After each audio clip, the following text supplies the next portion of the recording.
Welcome to This Explainer. Today, we're diving into a fascinating academic study on the Dominican Republic's economy, but we're not just looking at macroeconomics here. We're pulling out the exact, actionable strategies you need to future-proof your own career. We're going to look at how an entire nation navigates major economic downturns and exactly how you can apply those very same survival mechanics to your own livelihood. So let's jump right in. When you think of the Dominican Republic, you probably picture a beautifully curated snapshot, stunning white sand beaches, crystal clear turquoise waters, and rich historic charm.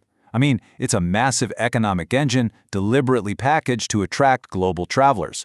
But that beautiful image, it's kind of just a facade hiding a much more complex economic reality. Because when you strip away that shiny tourist brochure, you find a highly precarious situation. The source material points out a hard truth. An economy built heavily on tourism is incredibly vulnerable to external shocks. We're talking global downturns, sudden inflation, pandemics, you name it. When the rest of the world tightens its belt, an economy that relies heavily on discretionary spending takes the hit almost immediately. Economic resilience isn't just about GDP numbers. It's actually deeply cultural. When analyzing Hofstede's cultural dimensions, there's a massive gap in the individualism category. The United States scores incredibly high, showing a deeply individualistic culture. But the Dominican Republic scores very low, characterizing it as a highly collectivist society. And this fundamentally changes how an entire economy survives a crisis. So what does a collectivist society actually mean on the ground? Well, it means resilience isn't just financial, it's deeply relational. When formal government safety nets fall short, it's the family structure and local community networks that step in to catch you. It's a really powerful reminder that our social fabric is an absolutely crucial part of our economic survival.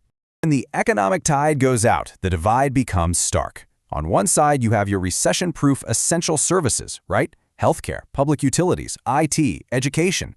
These survive because demand remains stable. They literally maintain daily life. On the flip side, cyclical industries like luxury retail, hospitality, and construction face immediate peril as consumers just slash their discretionary spending. It's a harsh reminder to ask yourself right now, which column do your core skills fall into?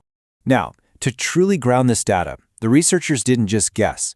They surveyed 12 subject matter experts, entrepreneurs, managers, and public officials. And get this, combined, they possess over 300 years of professional experience. That's literally 3 centuries of navigating multiple, massive global crises, from the 2008 financial crash right through to the pandemic. And when asked what worries them the most, these experts pointed to a huge lack of long-term vision. We're talking low wages in critical roles, massive skills gaps, and a heavy reliance on informal employment. But honestly, worse than all of that, organizations often respond to crises with short-term panic rather than real strategy. It's basically like putting a flimsy piece of tape over a massive structural crack while blindfolded. There's this brilliant Dominican saying, "Not saving bread for May." It's a local cultural idiom, but it perfectly captures a totally universal flaw. We all have this widespread failure to financially prepare for difficult times. It just highlights our very human tendency to prioritize short-term comfort over long-term security.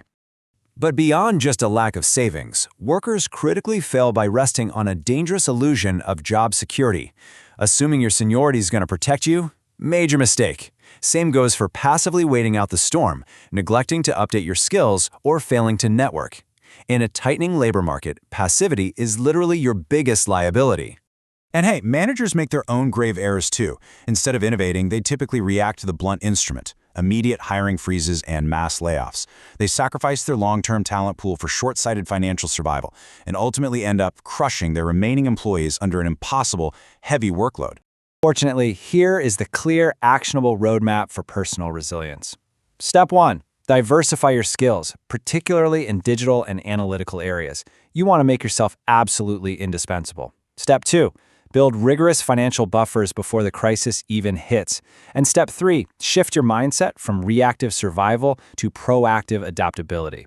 You can't just passively ride out the storm, you have to learn how to navigate it. Organizations, for their part, must also pivot. Rather than just ruthlessly slashing budgets, successful businesses adapt. They embrace digital transformation. They explore new models like e-commerce to reduce reliance on vulnerable sectors, and they actively invest in reskilling their workforce. True corporate resilience requires agility, not just austerity. So I'll leave you with this final provocative thought to apply to your own career strategy. If an economic shock hit your industry tomorrow, are you relying on an illusion of security, or have you built true resilience? Take the framework we outlined today and use it to audit your own preparedness. Stay resilient,